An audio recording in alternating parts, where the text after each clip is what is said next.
Assalamualaikum warahmatullahi wabarakatuh. Jumpa kembali bersama Aida Happy Family YouTube channel, saluran edukasi, hiburan, dan informasi. Pada episode 3 ini kita akan berbicara tentang rahasia kalimat La ilaha illallah dan sinar salawat Nabi. Selamat menyaksikan. Bismillahirrahmanirrahim. Dalam sebuah hadis diceritakan bahwasanya terdapat dua orang Bani Israel. Yang pertama adalah orang yang dikenal oleh masyarakatnya sebagai seorang yang sangat ahli ibadah. Dan orang yang kedua, ia dikenal oleh masyarakat sekitarnya sebagai orang yang ahli maksiat.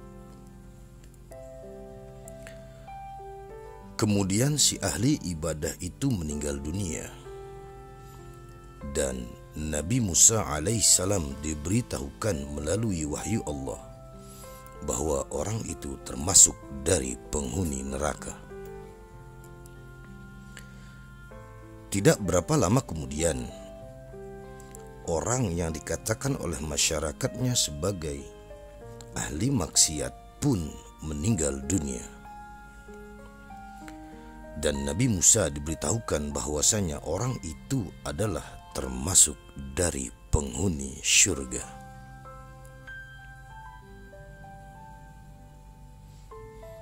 Tentu saja Nabi Musa merasa ada sesuatu yang menarik dan ingin tahu akan dua perihal masalah tersebut.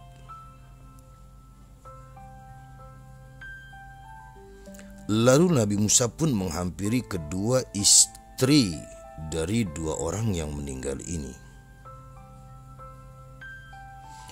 Dan Nabi Musa pun bertanya kepada istri dari si ahli ibadah yang meninggal tetapi dimasukkan ke dalam neraka. Nabi Musa pun bertanya, "Bolehkah aku tahu apakah yang biasa dilakukan oleh suamimu?" Istrinya menjawab, "Selama ini suamiku dikenal sebagai orang yang sangat taat dan fasih dalam beribadah. Dan memang demikian yang aku lihat darinya." Nabi Musa pun penasaran. Lalu Nabi Musa bertanya, "Adakah amalan lain yang biasa dikerjakannya?" Si istri ahli ibadah menjawab, "Ada."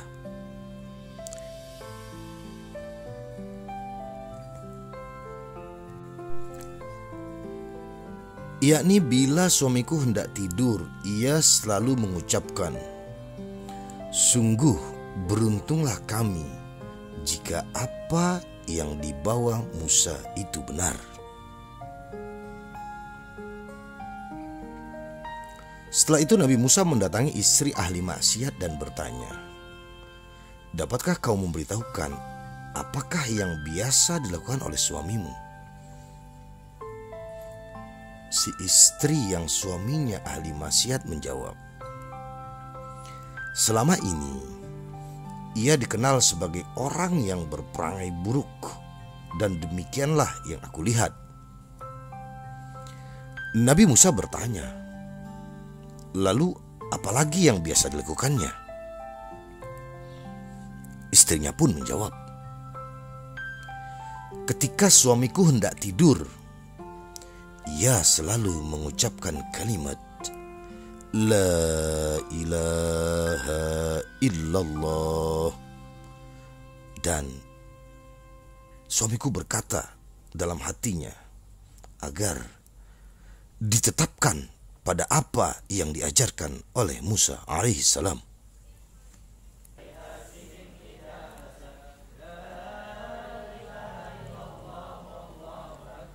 Berdasarkan sabda Nabi Shallallahu Alaihi Wasallam bahwa beliau bersabda,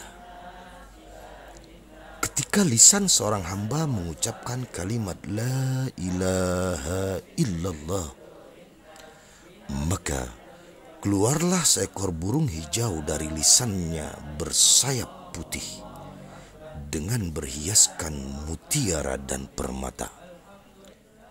Terbang menembus langit hingga terdengar dengungannya di bawah arsy laksana suara lebah. Lantas diserukan kepadanya untuk tenang, dan burung itu pun berkata, "Tidak, sebelum engkau mengampuni pembacanya." Kemudian setelah itu Allah menjadikan 70 lisan bagi burung itu agar mampu beristighfar atau memohonkan ampun bagi si pembaca kalimat La ilaha illallah sampai hari kiamat tiba. Dan bila hari kiamat itu tiba, maka burung itu akan datang kepada pemiliknya atau pembacanya dan menjadi petunjuk jalan baginya menuju syurga.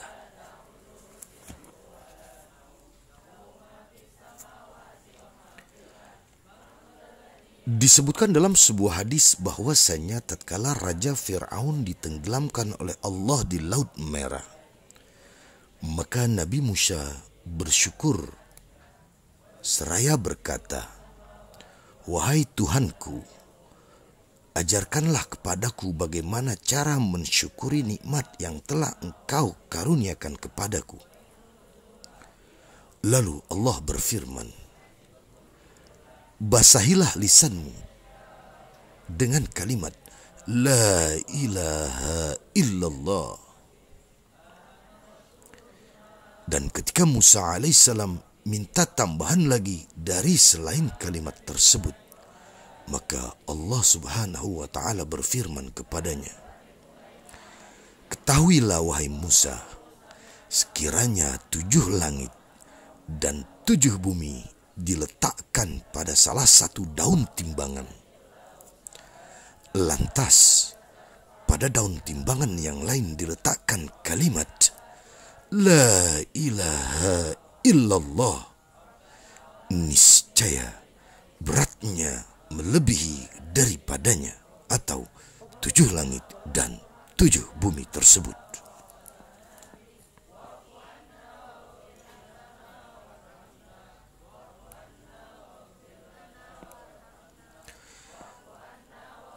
Perkataan dari salah seorang sahabat Rasulullah sallallahu alaihi wasallam bahwasanya bagi siapa yang membaca La ilaha illallah dengan disertai keikhlasan dari lubuk hati dan penghormatan yang tinggi, maka dapat melebur 4.000 dosa-dosa. Dan ketika ditanya bagaimana jika yang bersangkutan atau pembacanya tidak memiliki 4.000 dosa, maka jawabnya adalah akan diampuni dosa keluarganya dan tetangganya.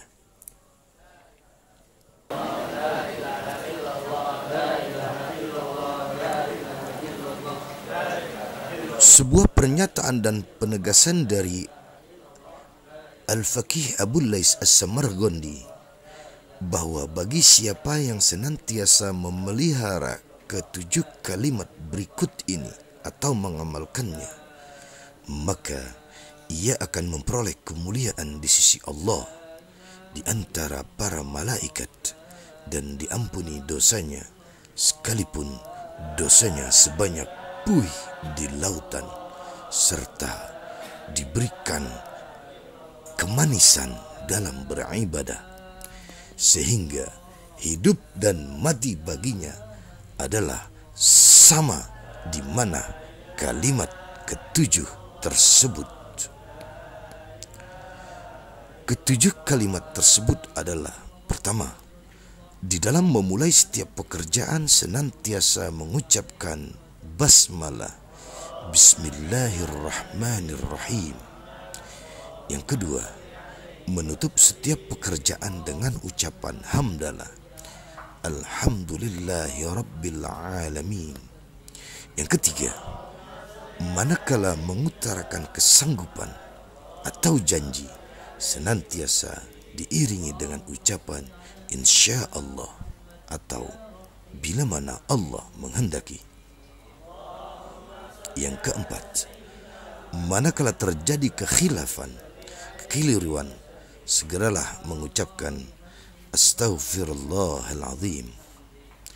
Yang kelima, manakala dihadapkan pada kesulitan terhadap sesuatu yang tidak dikehendaki, maka segera mengembalikannya dengan ucapan La haula wa la quwwata illa billahil aliyyil azim. Yang keenam, manakala tertimpa musibah atau bala, maka ia mengucapkan kalimat tarji', inna lillahi wa inna ilaihi raji'un. Yang ketujuh, tidaklah ia mempergunakan lisannya baik itu siang maupun malam, melainkan senantiasa membasahi lidahnya dengan bacaan La ilaha illallah.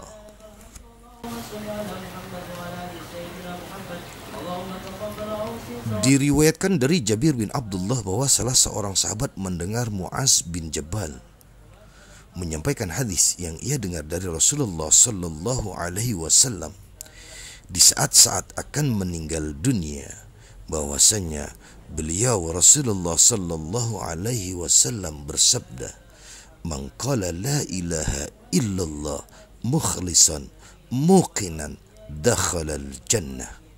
Yang artinya, barang siapa yang membaca kalimat la ilaha illallah dengan keikhlasan dan keyakinan hati, niscaya ia akan masuk syurga. Dalam riwayat yang lain, Rasulullah sallallahu alaihi wasallam juga bersabda, surgalah bagi siapa yang penutup lisannya di dunia adalah kalimat La ilaha illallah.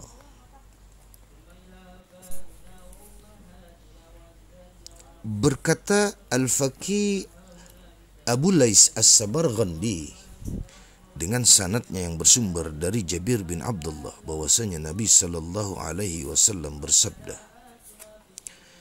"Maukah kalian aku beritahukan tentang wasiat yang disampaikan oleh Nabi Nuh alaihissalam kepada putranya? Wahai anakku, terdapat dua perkara yang aku perintahkan dan dua perkara yang aku larang.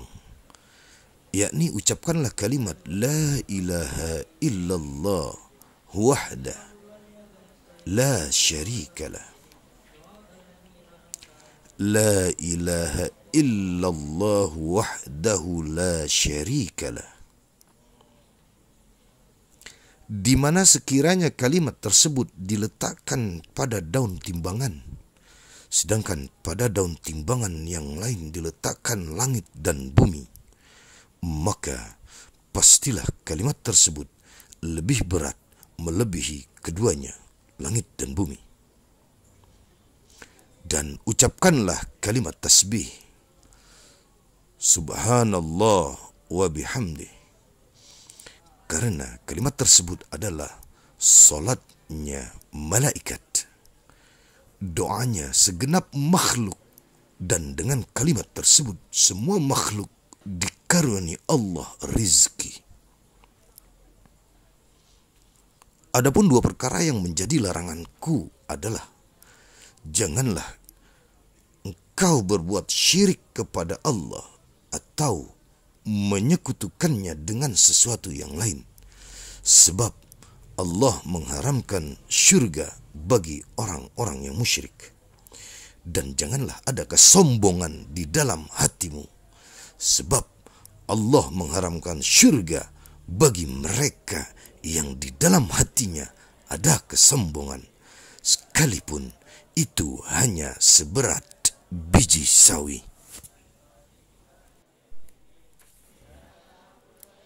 Berikutnya adalah sinar salawat Nabi.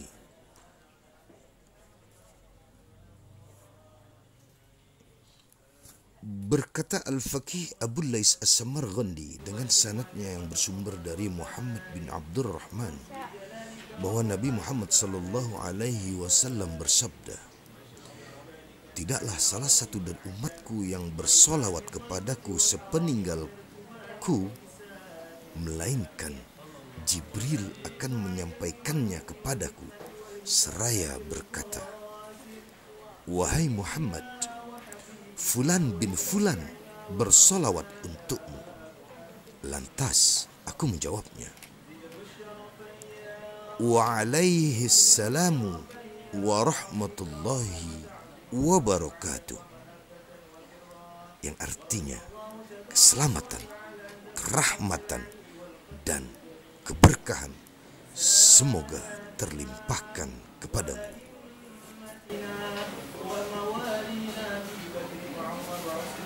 Berkata Al-Faqih Abu Lais As-Samarghandi dengan sanadnya yang bersumber dari Anas bin Malik radhiyallahu anhu bahwasanya Rasulullah sallallahu alaihi wasallam naik ke atas mimbar dan membaca amin. Lalu beliau melakukannya lagi dan melakukannya lagi untuk ketiga kalinya. Ketika beliau duduk, Mu'adz bin Jabal lalu bertanya, "Ya Rasulullah, mengapa engkau melakukan yang demikian?" Naik ke atas mimbar lalu mengucapkan amin hingga 3 kali. Lalu Rasulullah bersabda, "Telah datang kepadaku Jibril dengan membawa 3 buah doa. Wahai Muhammad, orang yang berada di bulan Ramadan akan tetapi tidak mendapatkan ampunan dari Allah sampai mati, maka masuklah ia ke dalam neraka dan dijauhkan dari rahmat-Nya." Lalu aku mengamininya. Kemudian Jibril berkata, "Dan orang yang mendapati kedua orang tuanya yang masih hidup akan tetapi tidak dipergunakannya berbuat baik kepada keduanya, maka masuklah ke dalam neraka dan dijauhkan dari rahmat Allah." Lantas aku mengamininya. Kemudian Jibril berkata, "Dan orang yang mendengar namamu disebut, akan tetapi ia tidak menjawabnya atau dengan mengucapkan sholawat untukmu hingga mati, maka masuklah ia ke dalam neraka dan dijauhkan dari rahmat Allah." Lalu aku pun mengamininya. Berkata Al-Faqih Abu Lais As-Samarghandi dengan sanadnya yang bersumber dari Jabir bin Abdullah bahwa Nabi Muhammad sallallahu alaihi wasallam bersabda, "Barang siapa yang bersolawat untukku 100 kali dalam setiap harinya, maka akan dipenuhi 100 dari hajat yang diinginkannya. 70 akan diberikan untuk akhiratnya, dan yang 30 untuk dunianya." Diceritakan oleh Al-Faqih Abu Lais As-Samarghandi dari ayahnya bahwasanya ketika Sufyan Ats-Tsauri sedang melakukan ibadah tawaf, ia melihat seorang pemuda yang tiap kali mengangkat kaki dan menurunkannya. Tidaklah yang ia ucapkan selain bersolawat kepada Rasulullah sallallahu alaihi wasallam. Lantas aku pun memperingatkannya, "Wahai saudaraku, mengapa kamu hanya mengucapkan solawat tanpa membaca tahlil ataupun tasbih? Apakah kamu memiliki dalil untuk itu?" Orang itu pun menjawab pertanyaan dari Sufyan Tsauri. Siapakah Anda? Semoga Allah memberikan keselamatan kepadamu. Sufyan Tsauri pun menjawab, saya Sufyan Ats-Tsauri, katanya. Orang itu pun berkata, sungguh, sekiranya kamu bukanlah orang yang terkenal di masa ini, tidak mungkin aku membuka atau memberitahukan rahasia ini kepadamu. Dahulu, sewaktu aku menunaikan ibadah haji dengan ayahku, tiba-tiba ayahku jatuh sakit. Lantas, aku pun merawatnya. Hingga ajal datang menjemputnya. Pada saat itu aku melihat mukanya berubah menjadi sangat hitam. Dan aku berucap, Inna lillahi wa inna ilaihi raji'un. Lalu aku tutup mukanya dengan sarung. Kemudian aku tertidur dan bermimpi melihat seseorang yang berwajah sangat tampan dengan kulitnya yang sangat bersih serta keharuman yang semerbak dari tubuhnya. Ia mendekat ke jenazah ayahku lalu membuka sarung yang menutup mukanya dan mengusapnya. Maka tidaklah yang kulihat dari muka ayahku, melainkan telah berubah menjadi putih, sangat berseri dan berseri. Dan ketika orang itu hendak beranjak, aku pun memegang pakaiannya seraya bertanya, wahai hamba Allah, siapakah engkau yang dengan usapan tanganmu Allah menjadikan muka ayahku putih di tempat yang istimewa ini?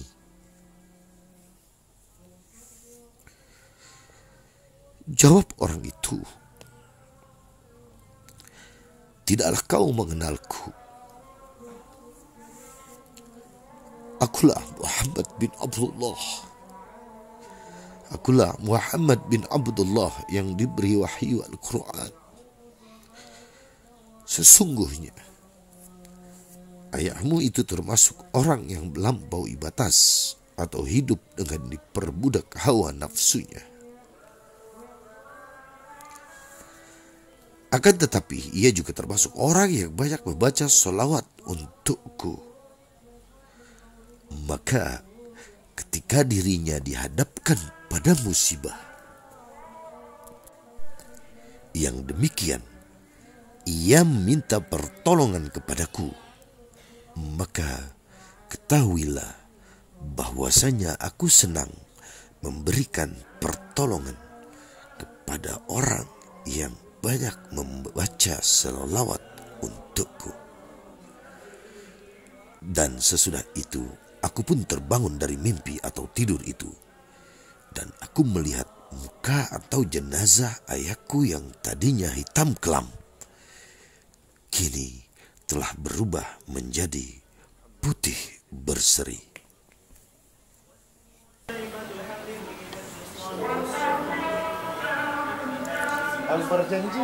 Dalam riwayat yang bersumber dari Abu Ja'far bahwa Nabi Muhammad SAW bersabda, barang siapa yang enggan dari membaca solawat untukku, maka dia telah mengambil jalan yang salah dari jalan menuju syurga.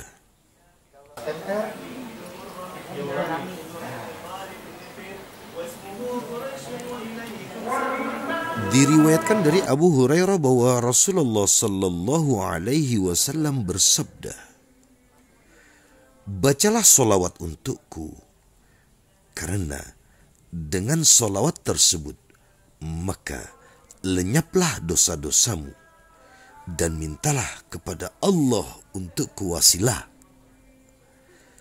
Lantas para sahabat bertanya, apakah itu wasilah ya Rasulullah?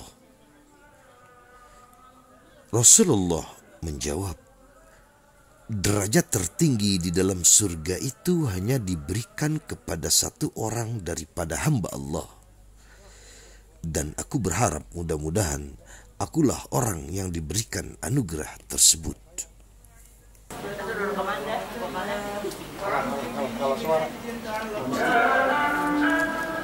Sebuah penegasan dari Al-Faqih Abu Lais As-Samarqandi, sekiranya pahala dari bersalawat itu hanya syafaat dari Nabi Muhammad SAW, maka cukuplah bagi akal sehat untuk tidak meremehkan amalan tersebut.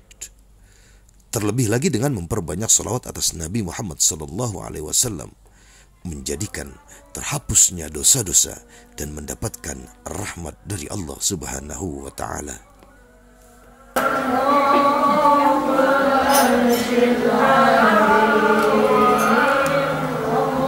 Dalam riwayat yang bersumber dari Anas bin Malik bahwa Rasulullah SAW bersabda, barang siapa yang sekali bersalawat untukku, maka akan diturunkan 10 rahmat dan dihapuskan 10 dosa darinya.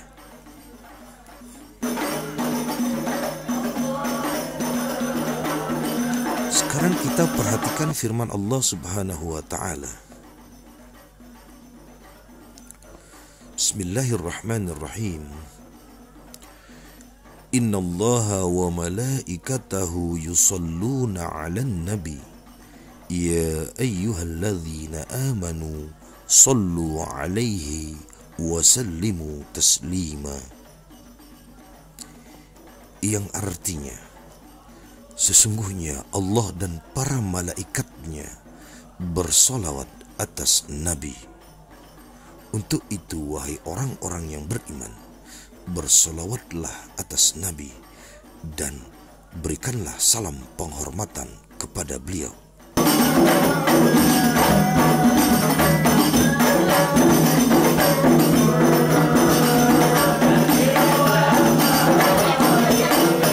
Dalam tulisannya Al-Faqih Abu Lais As-Samarqandi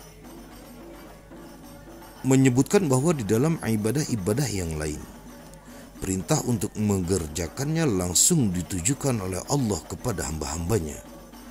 Akan tetapi, di dalam perintah bersolawat ini terdapat kekhususan, di mana Allah Subhanahu wa Ta'ala sendiri menyebutkan bahwa Dia dan para malaikatnya bersolawat atas Nabi Muhammad SAW.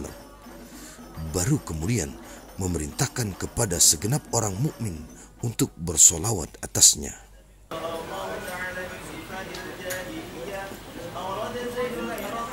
Dengan demikian maka nyatalah bahwa bersolawat kepada Rasulullah SAW merupakan amalan yang istimewa di antara ibadah-ibadah yang lain.